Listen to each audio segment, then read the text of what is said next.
All right, today we're going to dive into the Naïve Bayes Classifier. This is a really powerful probabilistic algorithm that you'll see all over machine learning and data mining. It's all built on a classic idea called Bayes Theorem. Our goal here is to really understand how it works under the hood, and then walk through a few examples so you can see it in action. So, here's our game plan. We'll start by talking about what a probabilistic classifier even is, then we'll jump into its foundation, Bayes' theorem. From there, we'll see why dealing with lots of data features can be a big challenge, which leads us right into the naive assumption that gives this classifier its name. And finally, we'll get our hands dirty with some real case studies.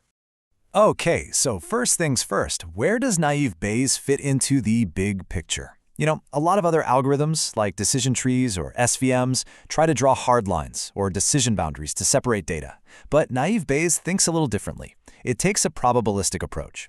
Instead of a definite yes or no, it calculates the probability that a new piece of data belongs to each possible class. Now let's get to the heart of it all. Bayes' theorem. This is the mathematical engine that drives the entire classifier. It gives us a formal way to update what we believe about something when we get new evidence. It's fundamental to how this whole thing works. Before we look at the whole formula, let's break down the key parts. First, you have the posterior probability. This is what we're trying to find, the probability of our hypothesis after we've seen the evidence. Then there's the likelihood, which is the probability of seeing our evidence if our hypothesis was true. And finally, the prior, which is just our initial belief about the hypothesis before we saw any evidence at all. And here's how it all comes together. The posterior, P of C given A, is what you get when you multiply the likelihood, P of A given C, by the prior, P of C, and then divide all of that by the probability of the evidence itself. It's a really elegant way to update our beliefs with data.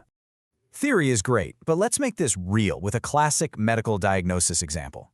Imagine you're a doctor. You know a few things. First, if a patient has meningitis, there's a 50% chance they'll have a stiff neck. You also know that meningitis is super rare, only about 1 in 50,000 people have it. And finally, you know that having a stiff neck in general isn't that uncommon, maybe a 1 in 20 chance from any cause. Okay, so a patient walks in, and their chief complaint is a stiff neck. Now the big question is, using what we know, what's the actual probability that this patient has meningitis, given this symptom? We're trying to calculate that posterior probability, P of M given S. So how do we solve this? We just plug our numbers right into Bayes' theorem. We take the likelihood, that 0.5 probability of a stiff neck given meningitis, multiply it by the very low prior probability of having meningitis, and then we divide the whole thing by the prior probability of having a stiff neck. And the result? A tiny 0.0002. Now that might seem surprisingly low, right? This really drives home a key point. Even with a classic symptom, a really rare disease is still, well, really rare. That tiny prior probability has a huge impact on the final result. Okay, that last example was pretty straightforward because we only had one piece of evidence, a stiff neck. But in the real world, machine learning problems almost always involve tons of attributes or features, and this is where we run into a pretty significant hurdle. So what happens when we're dealing with not just one attribute, but dozens, maybe hundreds, A1, A2, all the way to AN? Well, this is where things get tricky. Trying to apply Bayes' theorem directly becomes a massive computational problem. Our goal is still the same, find the class C that's most probable, given all of our evidence. But look at that likelihood term. To do this properly, we'd need to calculate the joint probability of seeing A1, A2, A3, and so on all together. Estimating that from data is often just not feasible. You'd need an impossibly huge data set. So how do we get around this massive problem? This is where the classifier gets its name and its secret weapon. We make a very strong, and you might say naive, assumption to simplify things. What is this big assumption?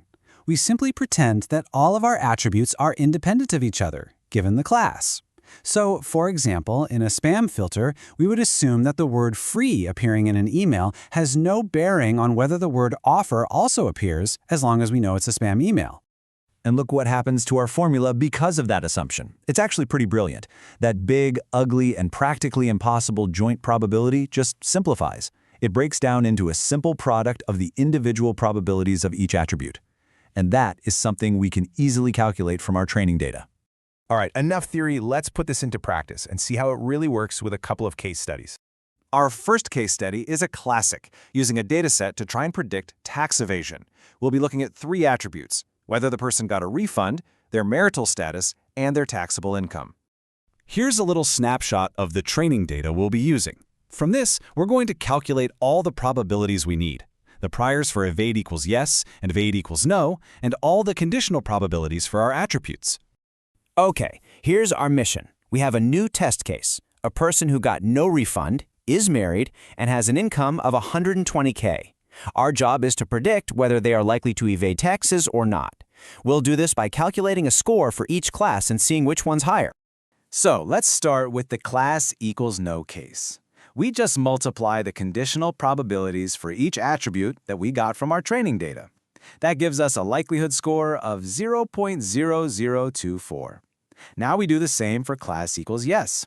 But wait, we hit a snag. In our training data, there are 0 instances of someone who is married and also evaded taxes.